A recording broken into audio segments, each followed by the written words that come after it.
Olá, eu sou o Lorenzo, professor aqui da Zimov Academy, e hoje eu vou te ensinar o básico sobre a biblioteca Streamlit em menos de 5 minutos. Uma ferramenta incrível para tu criar aplicações web de forma rápida e eficiente. Se tu já trabalhou com alguma análise de dados utilizando Python, o Streamlit vai levar as tuas habilidades para um outro nível, te permitindo construir aplicações web e dashboards interativos sem complicações. O primeiro passo é no nosso editor de preferência instalar o Streamlit, no caso aqui eu estou utilizando o VS Code. E após a instalação, a gente cria aqui um arquivo app.py, onde a gente vai importar a biblioteca Streamlit como ST.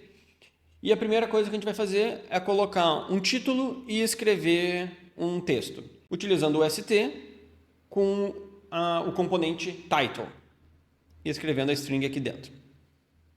Com isso, a gente só roda aqui no terminal streamlit run app.py e ele já vai abrir no nosso navegador a página para a gente visualizando o Hello Streamlit. Pronto, primeiro passo executado. O Streamlit ele já oferece para nós uma variedade enorme de componentes para a gente criar as aplicações com muita interatividade e de forma informativa. Vamos testar alguns aqui, os básicos, para a gente começar as nossas aplicações. Vamos explorar alguns dos mais comuns. Vamos criar o header, que é um título grande, para a seção principal.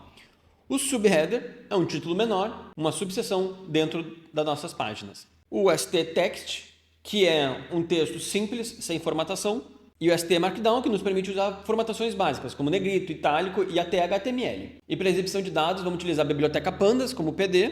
Criar uma tabela muito simples aqui, só como exemplo, onde a gente vai usar o Pandas Data Frame para criar uma tabela organizada muito simples. Então, o Streamlit Data Frame para ter uma tabela interativa que a gente consiga visualizar ela melhor, ou o Streamlit Table, que é uma forma mais simplificada dessa exibição. Aqui, então, com o Data Frame a gente consegue ampliar ela ou diminuir, consegue baixar, dar zoom, enquanto no Table ela está estática aqui.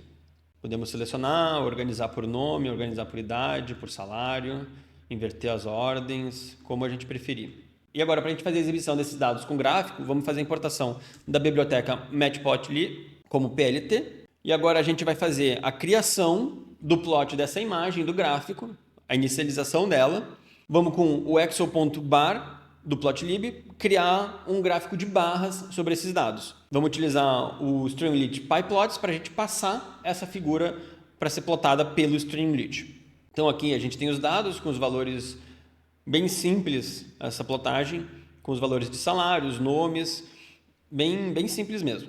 Além da visualização de dados e gráficos, é essencial nós termos interatividade. O Streamlit nos oferece widgets como botões, sliders e seletores. Esses são os principais que eu vou mostrar aqui para vocês.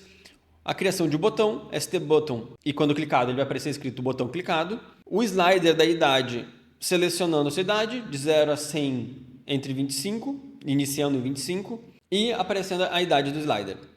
Aqui tem o botão, clique, botão clicado. E o nosso slider com 12, 40, de 0 a 100.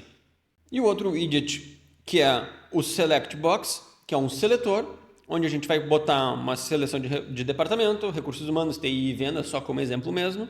Esses dados todos podem vir de um banco de dados, com o ST-Right, departamento selecionado e a opção. Então aqui a gente tem um Dropbox, onde a gente pode selecionar entre as opções que a gente escreveu ali. E agora, como eu falei, a gente consegue fazer a integração com o banco de dados. Eu carreguei aqui os mesmos dados que a gente tinha dos funcionários num CSV. E agora com o Pandas a gente faz a leitura desse CSV, faz a exibição desses dados com o ST Data Frame. E vamos fazer um slider com a seleção de idade, como fizemos em cima. E criar um filtro para que a gente consiga exibir só os dados filtrados. Como, por exemplo, aqui, 35, 45 ele carrega de novo, apareceu a Ana. Se eu subir para 36, vai aparecer só o Carlos. Além desses componentes, organizar a aplicação, melhorando a visualização, é extremamente importante. Então, a gente pode fazer isso também com colunas e com sidebars. Aqui, por exemplo, eu vou criar duas colunas, ST Columns, com a coluna 1 e a coluna 2. Dentro da coluna 1, eu vou criar um header chamado coluna 1 e escrever conteúdo da coluna 1. E a mesma coisa na coluna 2 para a coluna 2. Então, aqui nós temos agora uma coluna com o conteúdo dessa coluna e a segunda coluna com o conteúdo da segunda coluna. E além das colunas, a gente também pode fazer a criação de um sidebar onde a gente vai, por exemplo, colocar um filtro com um sidebar slider de idade mínima de 0 a 100, também com 30.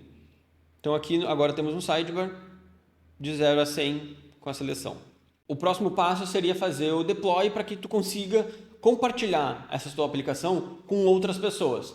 Mas para isso eu precisaria de mais tempo para te explicar sobre o GitHub, como que tu vai subir o teu projeto lá e fazer esse deploy, e não vai dar tempo aqui. Mas se tu te interessa em como fazer isso e quer entender com mais profundidade e mais detalhe todos esses componentes e muitos outros com projetos práticos, eu te convido para conhecer a nossa trilha Dashboards Interativos com Python, onde nós te ensinamos tudo isso e mais com projetos práticos lá na nossa plataforma da Zimob Academy.